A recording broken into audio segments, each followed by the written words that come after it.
Assalamualaikum warahmatullahi wabarakatuh.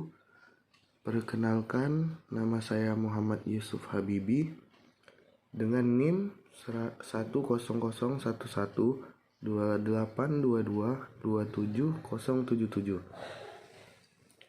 dari jurusan Ilmu Kesehatan Masyarakat, Fakultas Kesehatan Masyarakat, Universitas Sriwijaya.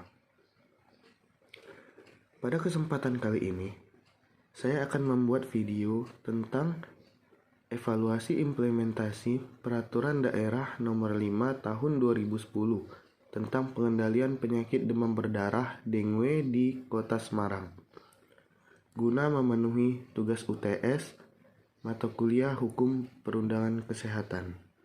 Demam berdarah dengue atau DBD merupakan penyakit yang cenderung meningkat dan berpotensi menimbulkan kejadian luar biasa.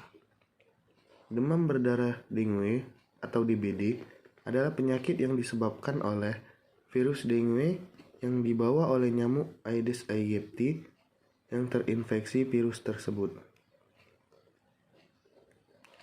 Penyakit ini dapat menimbulkan gejala yang ringan hingga berat dan bahkan dapat menyebabkan kematian.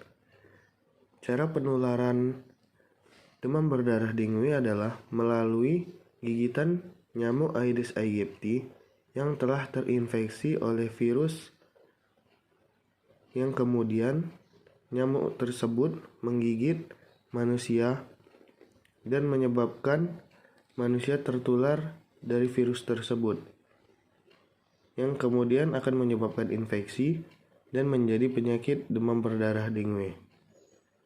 Kemudian faktor risiko demam berdarah.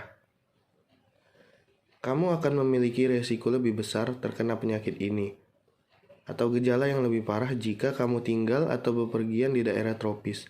Sebab berada di daerah tropis dan subtropis meningkatkan risiko terkena virus penyebab penyakit ini, terutama daerah berisiko tinggi termasuk Asia Tenggara, Pulau-Pulau Pasifik Barat, Amerika Latin, dan Afrika. Kemudian, jika kamu pernah mengidap demam berdarah di masa lalu, infeksi sebelumnya dengan virus demam berdarah bisa meningkatkan risiko gejala parah jika kamu terkena demam berdarah lagi. Gejala DBD pada umumnya yaitu demam tinggi yang tiba-tiba muncul, sakit kepala dan nyeri di belakang mata, nyeri otot dan sendi yang parah, mual dan muntah, kemudian ruam kulit yang muncul pada hari ketiga hingga ketujuh dari timbulnya gejala. Kebanyakan orang bisa pulih dalam waktu seminggu atau lebih. Dalam beberapa kasus, gejalanya memburuk dan dapat mengancam jiwa. Ini disebut demam berdarah parah, demam berdarah dengue atau sindrom shock dengue. Demam berdarah yang parah terjadi ketika pembuluh darah menjadi rusak dan bocor. Kondisi ini akan menyebabkan jumlah sel pembentuk gumpalan atau trombosit dalam aliran darah turun. Hal ini dapat menyebabkan shock, pendarahan internal, kegagalan organ, dan bahkan kematian. Tanda-tanda peringatan demam berdarah yang parah dan merupakan keadaan darurat dapat berkembang dengan cepat. Tanda-tanda peringatan biasanya dimulai 1 atau 2 hari pertama setelah demam hilang, termasuk sakit perut yang parah, muntah terus-menerus, perdarahan dari gusi atau hidung, darah dalam urin, tinja atau muntahan, pendarahan di bawah kulit yang terlihat seperti memar, pernapasan yang sulit atau cepat, kelelahan, iritabilitas atau kegelisahan.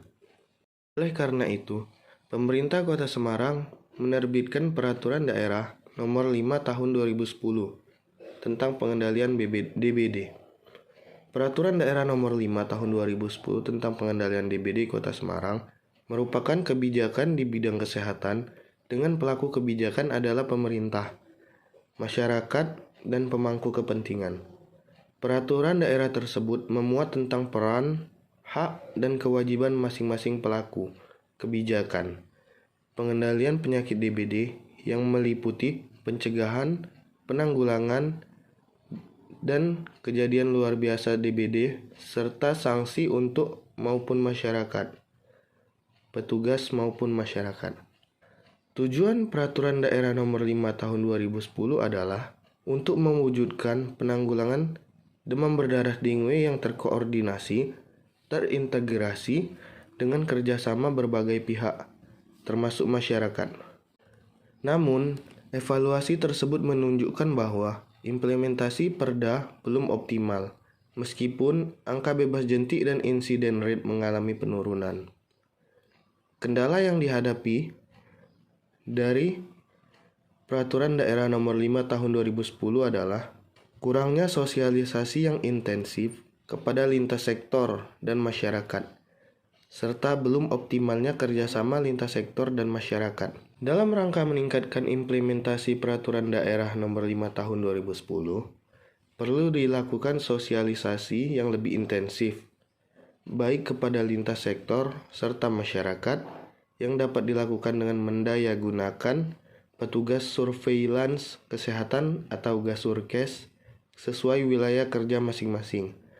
Selain itu, kerjasama lintas sektor dan masyarakat juga perlu ditingkatkan agar pengendalian DBD dapat berjalan dengan lebih optimal. Demikianlah video tentang evaluasi implementasi Peraturan Daerah Nomor 5 Tahun 2010 tentang pengendalian demam berdarah dengue di Kota Semarang. Jika terdapat salah kata dari saya mohon maaf. Kepada Allah saya mohon ampun. Wabillahi taufik wal hidayah. Wassalamualaikum warahmatullahi wabarakatuh.